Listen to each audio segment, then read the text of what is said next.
What could you be if you weren't afraid of anything? Think about that for a moment. What dreams would you chase? What words would you say?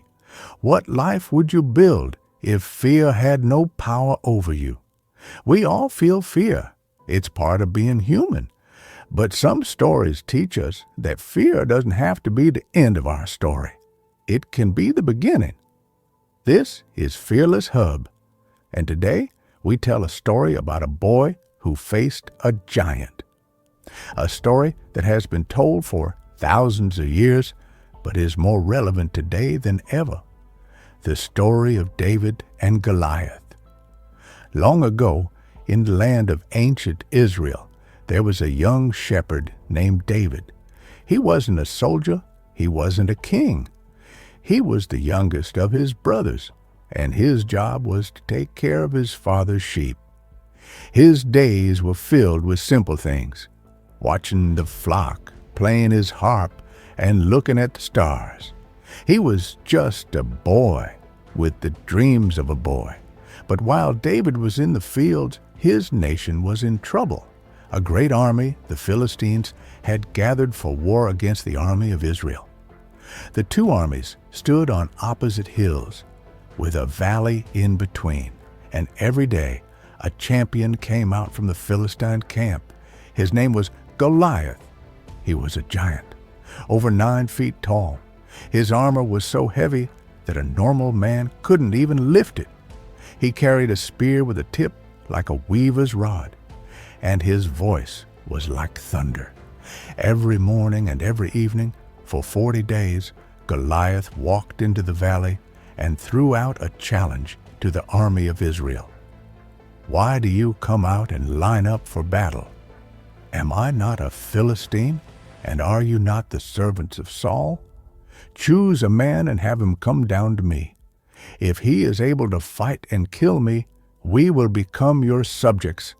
But if I overcome him and kill him, you will become our subjects and serve us.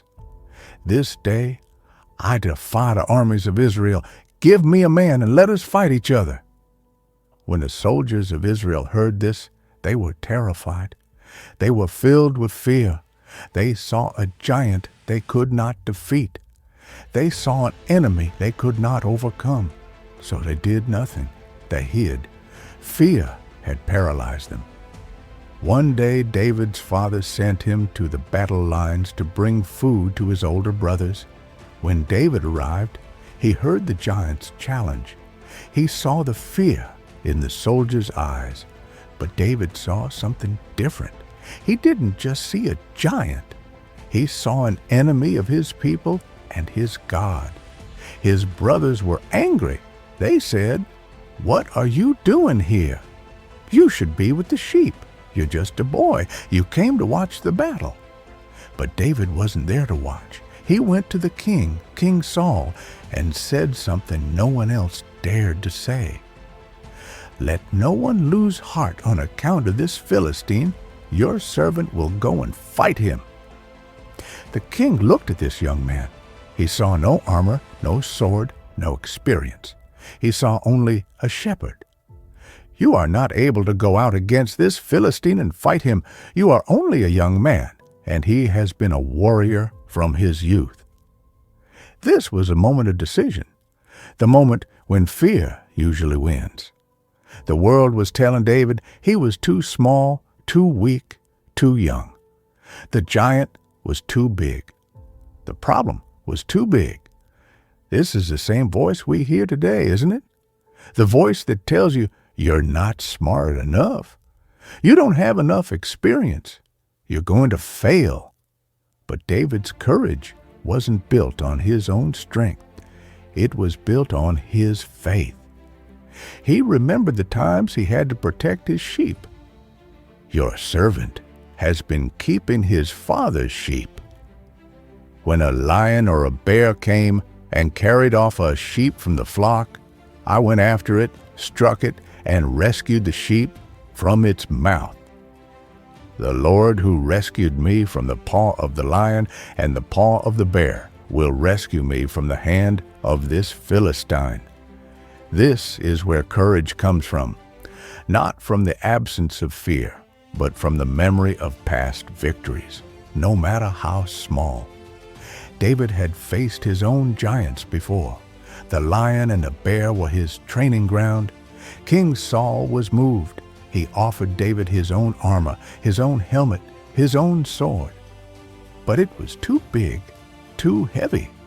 David wasn't made to fight like a soldier. He was made to fight as himself. So David walked into the valley to face the giant. He had no sword, no armor, just his shepherd's staff, his sling, and 5 smooth stones he picked from a stream.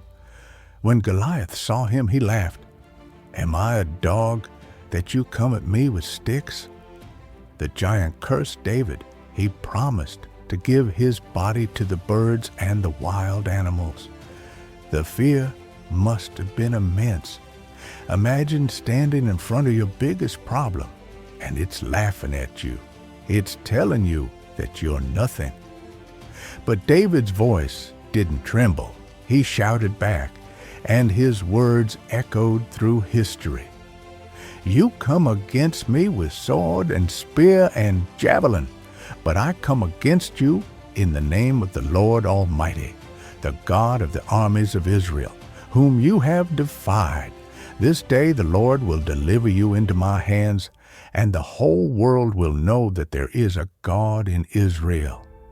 This was the climax, the point of no return.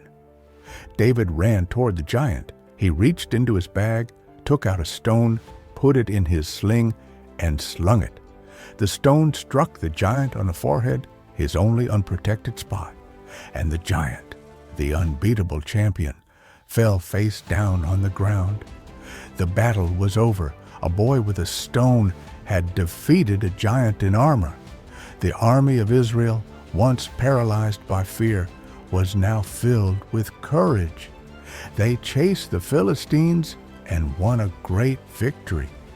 The impact of one person's courage changed everything. So what does a story about a boy and a giant have to do with you? Everything. Your giant might not be 9 feet tall. Your giant might be the fear of public speaking.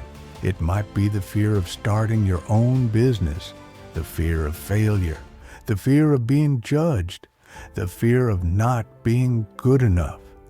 These giants shout at us every day. They tell us we're too small, too weak. The story of David teaches us that we don't have to listen.